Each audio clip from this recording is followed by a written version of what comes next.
You know you have a quality strategy gaming experience on your hands when I have over 20 different tips and suggestions thus far on how to get started in Sword of Convallaria and maximize your gaming potential. So today, we're going to go through the first 10, then we'll go through the next 10 in the second video because it would be way too long otherwise. My name is Tom, otherwise known as Titanium Legman, and welcome back to the channel.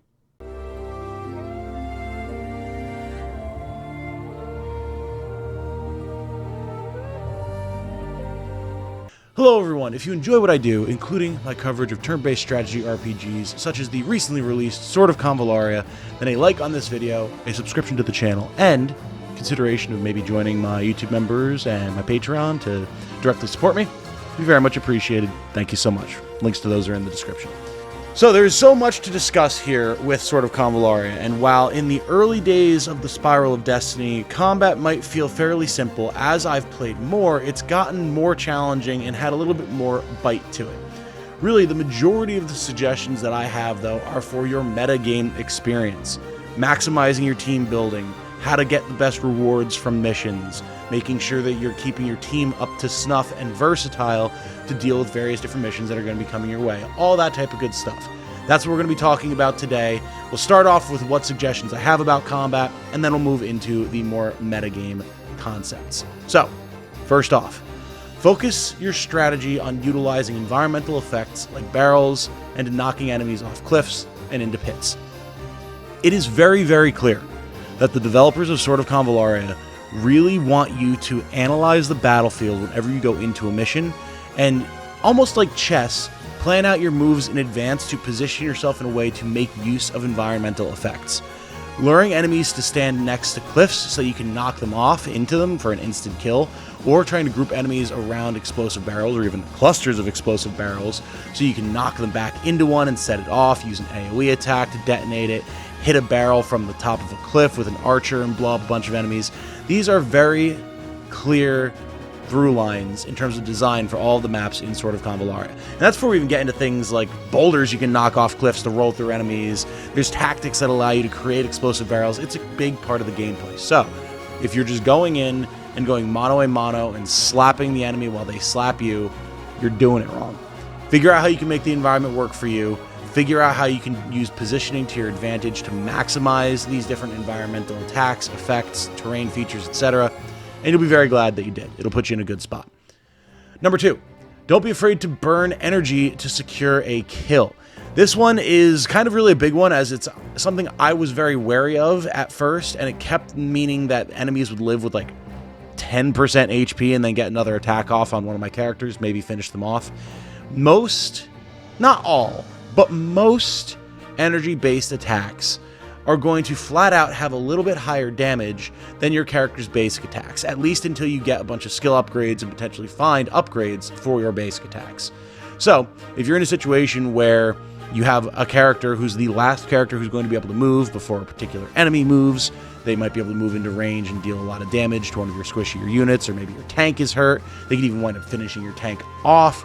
Maybe they have an advantage against the character that they're going to try and attack because they have the appropriate advantage on the weapon triangle. Like, there's a lot of different aspects that could go into making a very wounded but not finished off enemy dangerous. So, if your basic attack isn't going to finish it, and you don't desperately need the energy for a particular skill or the cooldown for that skill, go ahead and pop it to get the kill. Like, a cleared enemy is an enemy that cannot harm you or have any sort of impact on the battle. If that means making your leg shot go on cooldown and not having enough energy with Fake Haul to be able to hit something else with it next turn, so be it. There's a very good chance that the effect that you would get from using leg shot on that other enemy will not be more important than securing a kill on an enemy and preventing them from hitting you or having some other effect on the battlefield. It's just better to clean up.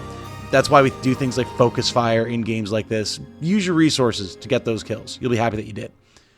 Speaking of which, number 3, focus fire to take enemy units off the board. For the exact same reasons that we just discussed. Having 2 or 3 of your characters fire all of their arrows or all of their attacks using a bunch of energy to finish off an enemy, especially a more dangerous enemy, is vital, because anything that has even 1 HP can still be a threat. Now, granted, Sword of Convallaria is very smart in that as your characters and the enemy characters lose HP, they lose combat effectiveness, damage, defense, etc. when they're injured, dying. An enemy who's alive is still a threat. And if you also have a character who's hurt, that could be enough to finish them off. And that's a big problem that we'll talk about later down the line. So, focus your fire, pick off the closest and most dangerous enemies. Don't spread your damage around too much because you'll give the enemy an opportunity to heal. And again, you're opening yourself up to extra damage that you do not want to take. Number 4, if you do lose a mission, just back out. The game will give you a second chance. This one actually really surprised me. It's one that I just happened to stumble across when I found myself in a situation where it didn't really matter if I rewound the mission. I kind of just didn't have the characters that I needed to be able to handle the mission that I had gone into. Because of an unfortunate misclick that left me with only one character out of my deployment slots of 4. But anyway, if you lose a mission, you can just back out. And there's no penalty. You can just go back in and reset your entire team and have the foreknowledge of what's going to happen in the mission. It's kind of weird, honestly, that the developers let you get away with this. I figured that you would lose your opportunity to do a mission for that week, or there'd be some decrease in stability, or you'd lose stamina. No. There's not a single penalty that I can find. So if you're in a situation where you just don't feel like you can actually complete the mission, or you're going to take a bunch of losses and lose a bunch of stamina, don't feel like maybe going through a bunch of rewinds, or it's not a situation that a couple of rewinds will be able to help you with, just lose the mission, back out, and do it again. There's really no downside to it that I can see. If there is, let me know in the comments, but I haven't found it yet, and I've done it a bunch. So yeah, if you lose, just back out. Take a second chance. Number 5, we mentioned this a little bit in the previous point. Prevent combat losses when possible. The stamina loss is brutal. So if you were not aware, obviously, you can see if you're playing through the Spiral of Destinies, every character has a stamina bar, and they tend to lose 10% stamina whenever they go on a mission, or a dispatch mission, or the like. Some other tasks will use more stamina, we'll talk about that a little bit later, but the thing to keep in mind is if a character gets downed on a mission, while there's no permadeath, they'll come back, they do lose 40% stamina instead of 10. And as you proceed further into the campaign, get a wider array of characters that you're using and are going on more missions and taking on more tasks at once, it becomes a lot harder to keep up with stamina loss, and losing 40% stamina, especially on an important character, could actually wind up taking them out of the fight and losing you a valuable asset for a little while when you could really use them. So make sure that you are preventing any losses where possible. It's not the end of the world if it happens every once in a while, but especially for your important characters, keep them up on their feet, prioritize healing them, fall back in a mission when you need to recoup, go back in. You'll be happy that you did. It's not very punishing at first, but you'll suddenly hit a point where it becomes very punishing. So just get in the habit now. Now we're moving into some more meta progression, less combat direct things. Obviously, it will still have an effect here, but with number 6, check conversations regularly around town. You can find special recruits, gold, items, etc. can potentially be gained from talking to characters around town. This is not the most common thing, but when you go to the map of Convallaria, you'll see certain sections of town will occasionally have little speech bubbles on them that are not quest relevant or anything like that. Go talk to these individuals, and sometimes you'll find yourself getting a reward on top of just learning more about the world and what's happening around you. It's a little optimization thing, but it's always nice to get a little something extra for your time, and yeah, it doesn't really hurt to try. It takes 30 seconds at most, so hit them up. Number 7, always do your generic battles first. Story critical missions will wait until you exhaust all other tasks for the week. So every once in a while, maybe at the start of the week or during the middle of it as you're doing other tasks, a mission critical battle will pop up. And when you go to actually look at your quests, it will just default to selecting that mission critical story battle.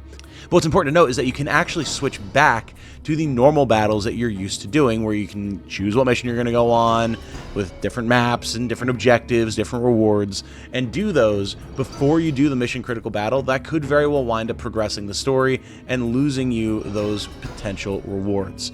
There's really no reason not to do this, seeing as how you can always take your characters into mission critical battles anyway, so best to get all of the potential rewards and upgrades possible by clearing all of the generic battles that you can, then going into the story critical mission. Number 8, load up your facilities before story missions. You'll always be able to bring any character to a story battle.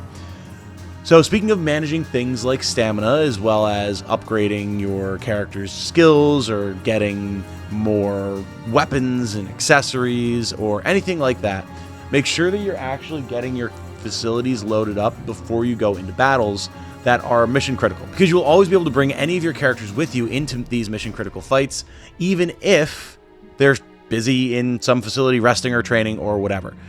This is very, very important because, again, maximizing your usage of these facilities is key. There's so much to do any given week in the game and only so many opportunities to do it until you start getting upgrades that give you more slots in the different facilities. So don't be afraid of losing out on using some of your characters when you can have them doing something else. Speaking of which, ensure you always have every facility as active as possible. This is number 9. This is less about having your characters busy and more just it takes time for different tasks to be completed. When it takes 2 or 3, 4 weeks to forge a new piece of gear, you want to make sure that you are putting that on cooldown and getting more stuff flowing into your inventory whenever possible. Going to Beryl and seeing what experiments that she has available and filling those out whenever possible, also very important, as those will refresh and you will lose out on the potential rewards from the previous batch once they refresh. Have a lot of characters that you want to get skill upgrades or experience or maybe tailored training for. You only have a couple of slots and you should have way more characters in your roster that you're actively using. So making sure that you are always rotating through those slots and always having as many people as possible learning and training is vital. And again, we've been talking about stamina a lot during this episode, and it's true. Even if a character only has 20% missing stamina, if you have an open slot in the facility to rest, just have them rest. You're going to need that stamina anyway. And if you're going on a mission critical fight, you'll be able to take them with you regardless, and you probably don't need them guaranteed for the next generic mission that you're going to do. Like, fill these slots. They are there for a reason. They are one of the most important aspects of your meta strategy in Sword of Convallaria. If you are leaving them idle, you are wasting potential improvements and upgrades. And number 10, finally, a little bit even more meta, actually, than some of the other meta strategy things we've talked about. Don't be afraid to spend your gacha resources on Keys of Destiny if you need them. If you, like me, care way, way, way more about the single-player campaign of Sword of Convallaria than any of its gacha aspects, then you can actually use the Hope Luck site or whatever it's called that you get from playing the game and from logging in regularly and whatever to buy extra keys from the in-game shop. These keys are important if you're doing a lot of grinding through the campaign, you're unlocking extra story chapters. You may find yourself in a situation at some point where you don't have enough keys to start a new chapter. Go into the shop, buy them up. Does not hurt anything in the slightest. You really don't need to be worrying about summoning characters if you don't want to. You can just get some keys and keep on grinding and use the recruits and story characters that you get, and you should be perfectly fine. As of right now, I haven't had any issues with getting enough keys through normal gameplay to be able to just play as normal, but as people have pointed out many a time, you wouldn't be able to buy them from the store if there wasn't going to be a point at which you might run out of them. So just keep it in the back of your mind. If you find yourself in that situation, go burn some Luxite and get yourself some keys and keep on playing the version of the game that you want to be playing. And that, my friends, is my first 10 tips for getting started in Sword of Convallaria. Again, I have a ton of tips to go. I'm going to be beginning work on my second video pretty much immediately here. And if you have any particular tips or suggestions that you think I should include in a video like this, that maybe you've been using to maximize your strategy and you'd like other people to know about, drop it in the comments and I'll be sure to add it to the next video. Maybe we'll even get a third one in. There's a lot to talk about this game. As far as future content for Sword of Convallaria goes, streaming, character build videos, discussion about mechanics, story, the interplay of gacha and single player, all that type of stuff is on the docket. So if you have a topic that you would like to see me cover, put that in the comments as well, and I'll pick out the most interesting stuff and start working on videos for that as well.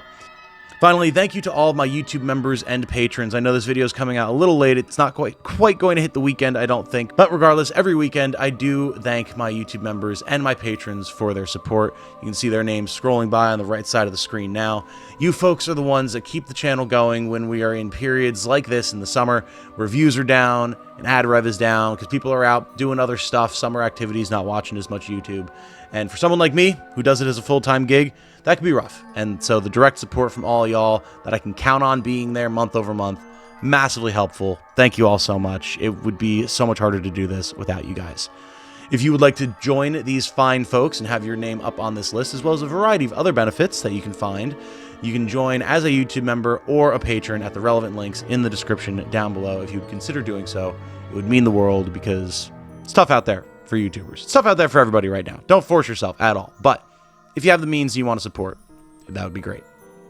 With all that said, though, my name has been Tom, otherwise known as Titanium Legman. I hope you all have a good night. Stay safe and healthy out there. And remember, be good to each other. Bye now.